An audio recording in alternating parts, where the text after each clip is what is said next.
Kai is a healthy, happy girl of 14. The things she enjoys, the dreams she has, are similar to those of a lot of girls her age.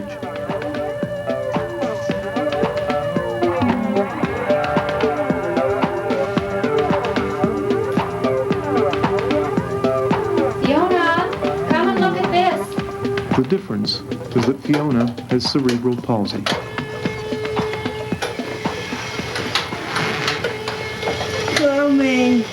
Cerebral palsy, like any complex medical condition, affects the entire family it occurs within. She's married now. Is that right? She's married. Fiona's parents, Gail and Dawn, her siblings, Laura and Doug, all have to adapt to Fiona's condition. This program looks at the pattern of events and adaptations that have occurred in this family and other families living with cerebral palsy.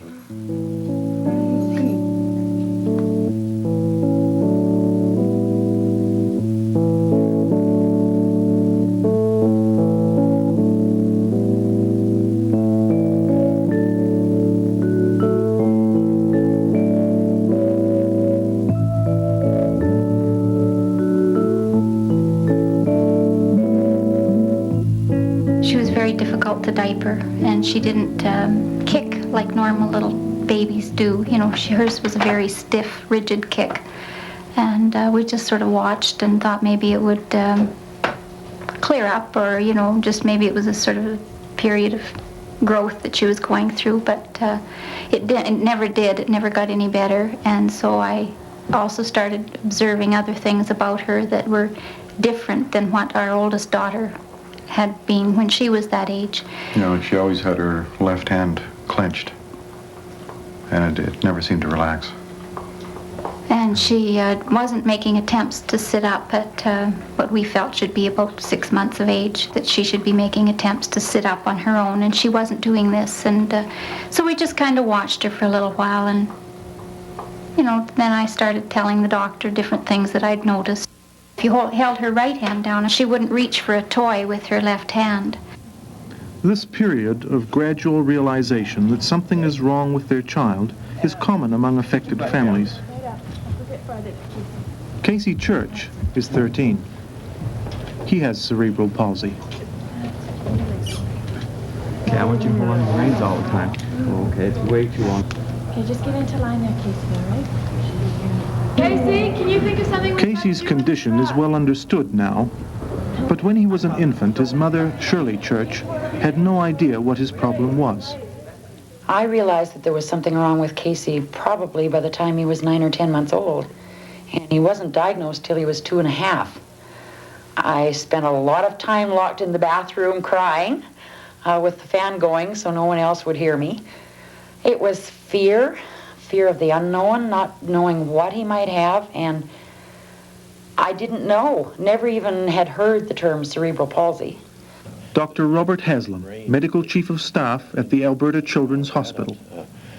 The condition is usually related to some sort of event that occurred during or around the time of delivery, usually a combination of lack of oxygen to the brain, but could include other injuries like bleeding to the brain or an actual injury to the brain.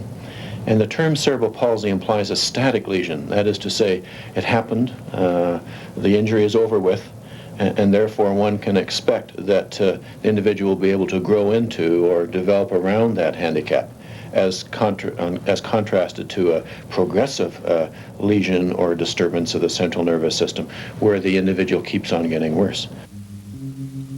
Because the disabilities associated with cerebral palsy vary so much in kind and degree, it is difficult to make blanket statements about the handicaps involved. There can be a lack of motor control, speech, hearing, and perceptual disorders. There can be involuntary movement or stiffness which impairs movement. There may also be some degree of mental retardation, although this is very often not the case. Individual diagnosis and assessment is always needed to determine each person's precise problem. That diagnosis is often hard to come by, but when it does come, it almost always has a painful impact on the family. Well, to begin with, you're shocked. you know, you really don't have that much knowledge of cerebral palsy. And then I guess the next phase was the old why me syndrome. Why? Why me? I wanted so much to have these two little girls that I could, you know, dress alike and do things for and do things with and looked forward to taking them places. And then all of a sudden, you know, that you're never going to be able to do that. If the diagnosis breaks a painful cycle of worry and frustration, the initial reaction may not be dismay, but actual relief.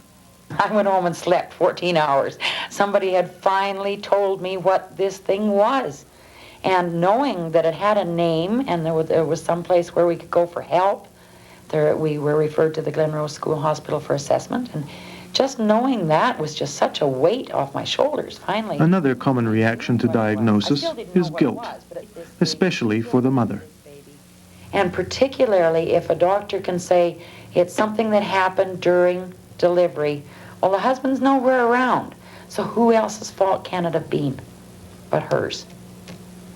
And it never, I don't know of anyone who's had this said to them in so many words, but the underlying feeling is there. And some of the moms get really, really guilty, feel really guilty because of this. And yet I think in their own hearts they know that there's nothing they could have done any differently.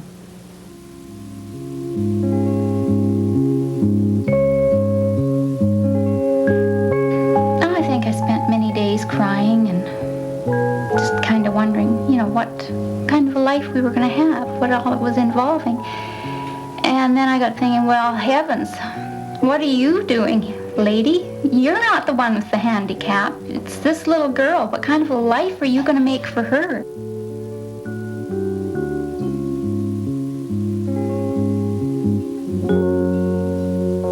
Once the medical professionals have assessed the condition of a child, determined the kind and extent of the disabilities, care and therapy begin. Want to do some work on your book? Yeah? Okay. Let's go. Most families are glad of the support, but some parents, like Charlene Wyness, aren't totally comfortable with their place in the plan of care. It was a real problem for me to have everyone telling me what should be done for my child, what they were going to do for my child, to the point where I felt totally excluded from her life. Whereas being her mother made me a second-class citizen. I was only the person who was to bring her and take her home. I wasn't involved in the therapy, and I consider myself a person of average intelligence, able to learn things. They could have taught me how to do the therapy at home, because 2 half-hour sessions a week are not enough to help a child. And I felt really rejected by the professional people until I reached the point where I said, hey, this is my child. I'm responsible for her. Is that all that's going to be in your picture? Show me. Anyone else? I want to be involved. Grandma? And Grandpa? Yeah, look again. Kind of a picture. A good picture. For a variety of reasons, the healthcare establishment can never seem to satisfy all the parents' needs for information and emotional support. Many find the additional knowledge and comfort they need in the company of people who have been through the same thing. Just after Cherie had been assessed, in fact, within 2 or 3 days of our assessment at Glenrose, I was walking through a shopping center, and there were 2 young boys selling red carnations. And I saw cerebral palsy and all this information. It was like a gold mine. So I bought some carnations and I loaded up with information and came home and read. And that was the first time I knew that there was a group. Shirley Church has been active in the Cerebral Palsy Association for 8 years. I have a lot of parents whose kids are 5 and 6 and 7 phoning and saying, how did you manage when he was at this particular stage? Hopefully I've been able to give something back to them, which was really what I was hoping to be able to do when I joined the Edmonton group.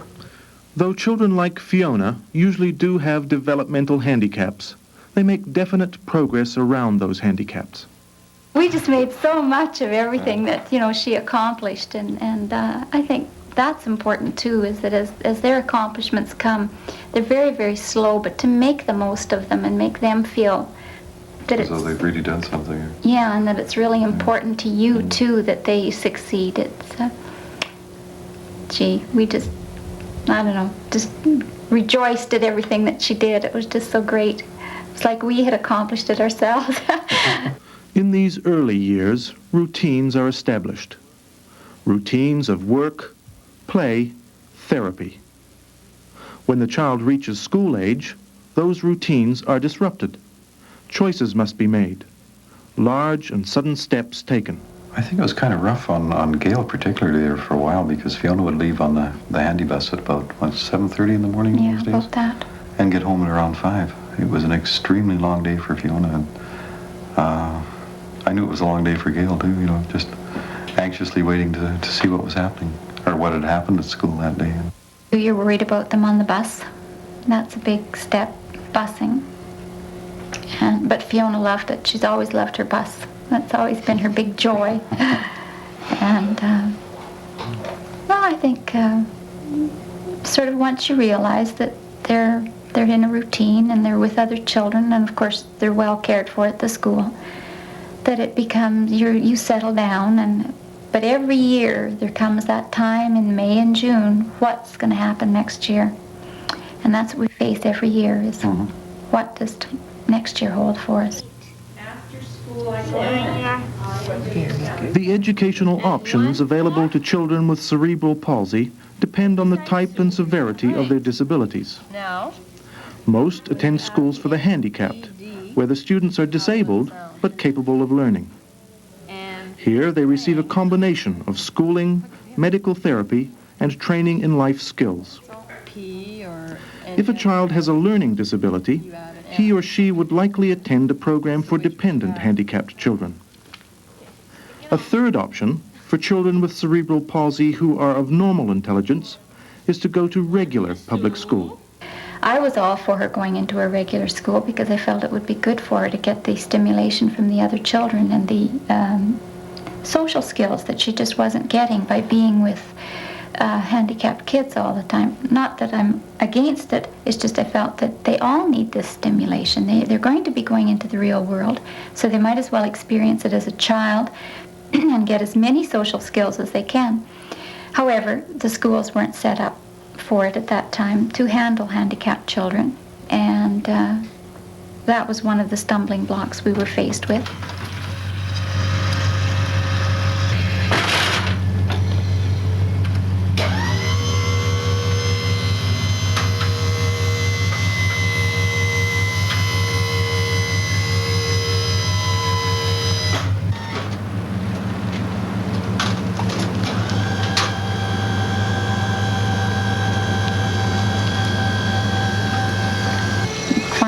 We're talking with our community school, and they were more than anxious to get Fiona in there. They thought it would be great for the whole school and for her and everything. And it was such a change of attitude to what we had ever experienced. Most of it was, well, no, you can't, because, and then all of a sudden was, yes, we'll take her. First day, I think, was pretty trying on Fiona. The kids were all looking at her, and she came home and she said, "The kids are all looking at me, Mom." And I said, "Yes, but we knew that would happen, didn't we?" And she said, "Yes." I was talking with one of the dads, and he said, "My daughter came home the other night," and he said, "We've got a handicapped girl in our school." And Dad said, "Oh, really?" She said, "Yeah." And she said, "She's different." And her dad said, "Oh, well, do you know her?" "No, not really." So anyway, he said, then about a week later, he said, she came up to me and she said, "Dad, Fiona's no different than any of the other kids." Wow, I was just so happy to hear that, because she isn't. She has the same feelings, the same wanting to be accepted, and, it was just so good to hear.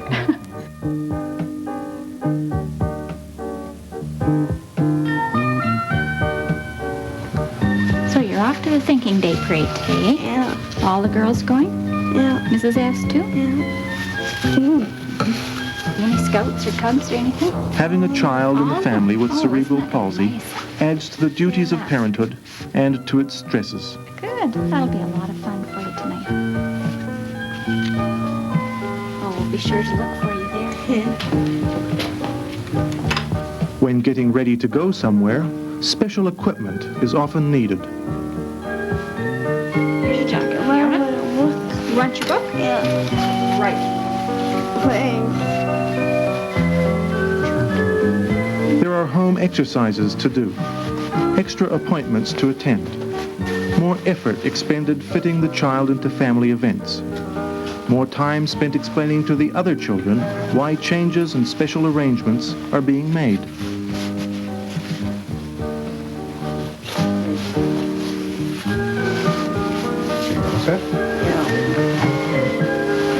Everything takes more time, and that time is often taken away from others or from yourself.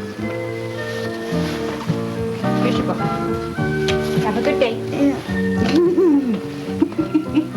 If you do leave her, it's only for a certain period of time, and then you have to be home after a couple of hours to make sure she's been to the bathroom or that her needs are met and things, you know. Also, getting up for work in the morning. I mean, that means I have to get up about an hour earlier than what I would normally get up because Fiona has to be dressed and get ready for her school, you know. So there's that time element involved there too. It's very difficult. It's a strain on the marriage. Our daughter is very dependent. We're her arms, her legs, her voice. And it's 24 hours a day.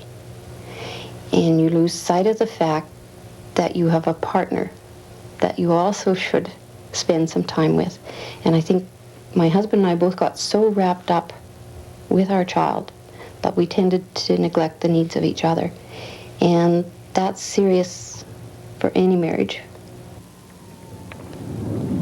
Most parents find that eventually they have to make time for their spouse or for themselves.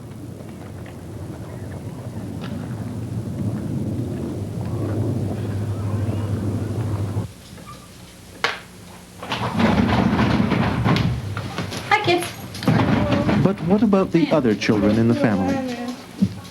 If the child with cerebral palsy is taking so much time and getting so much of the parent's attention, won't the other children feel cheated? I think it's just made better people out of them, too. You know, Douglas is, maybe because he's younger, he's grown up with Fiona as a handicapped person. He's ready to play with her anytime. Well, let's come on, Fiona, let's go outside and play.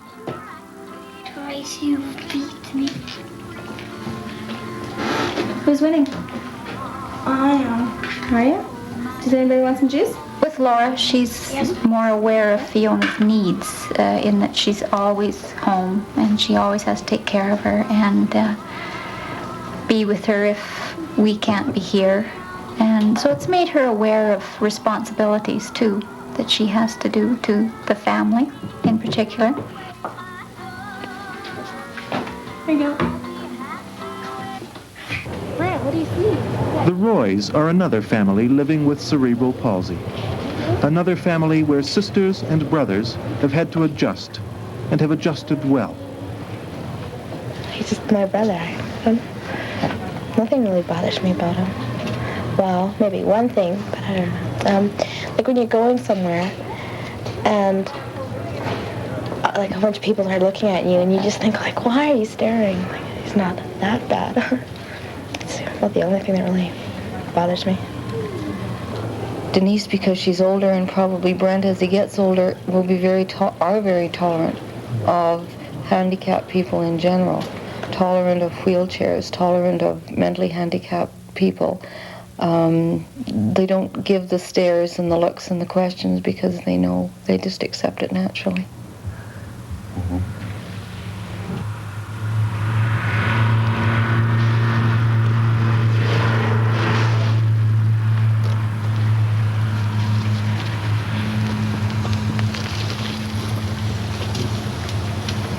I think Sean probably has been neglected in in some ways, though I've tried to, if I had to take Casey a particular place and Sean wanted to go someplace, I tried very hard to make sure he got that, to whatever it was that he wanted to go.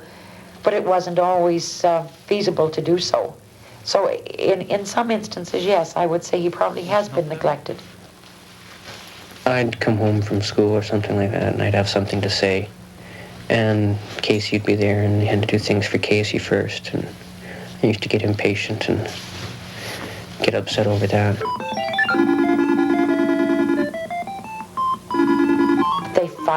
They fight just like any normal brothers.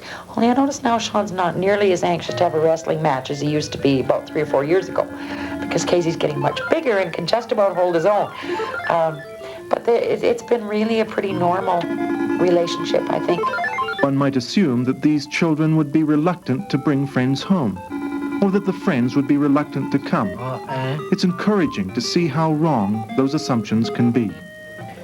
My friends are really good about that. I mean, a couple of my really best friends, they come over and they'll sit and talk to Casey and play with him with his toys, and there's no problems. I don't seem to feel embarrassed, and they don't seem to feel uncomfortable with the situation. For the first time, I just think, my sister's in a wheelchair, no big thing. And then they come into the house and meet my sister, and there's no problem. Fiona laughs, and they laugh, and that's it. Instant friends. Part of any parent's responsibility is to help children become independent. For the parent whose child has cerebral palsy, that responsibility is intensified because the obstacles to independence are so large. For Fiona, attendance at a regular community school has been one step toward independence. Being allowed to do what she can do has been another. I think it came naturally with her when she got her power wheelchair. The day she came home with that for the first time, she was gone like a shot.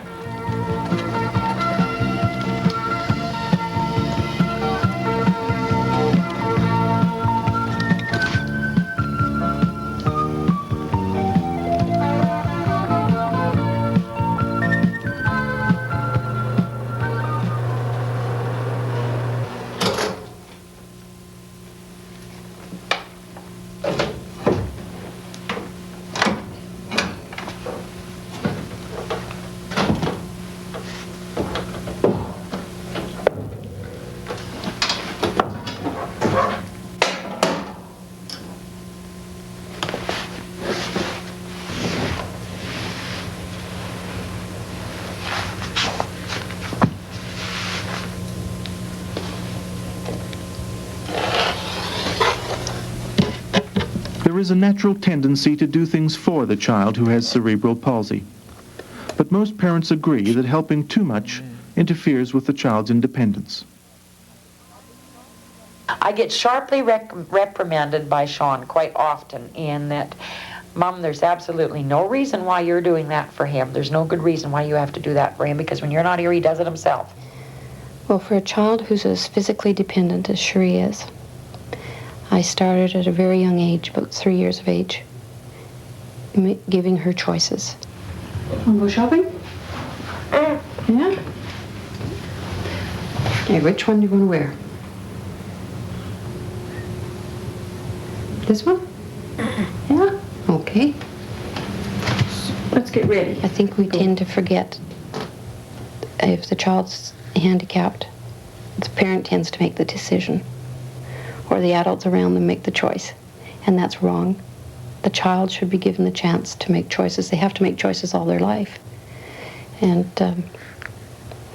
that's they have to. You have to do that. Take them places. Let them experience things. Let them experience falling on their face in the snow, for instance. And, you're naturally there to protect them. But, let them experience life. Don't hide them and shut them away from it. To provide as normal a life as possible. This is often the goal of the parent whose child has cerebral palsy. A normal life implies that all the children in the family are treated the same, are disciplined the same. It's really hard. You can spoil them very easily. if you keep in your mind that first and foremost, this is my child. If you have other children, you set limits for them. And a child with CP is no different. You set the same limits, or reasonable limits, and you stick to them. I was reprimanding him for lying, and he said, well, why don't you do to me what you do to Sean, ground me? And he was quite upset because I wasn't treating him the same way that I treated his brother. Most parents of children with cerebral palsy spend a great deal of time preparing for their child's future. But they are also wary of that future, that time when their handicapped child will no longer have them to turn to.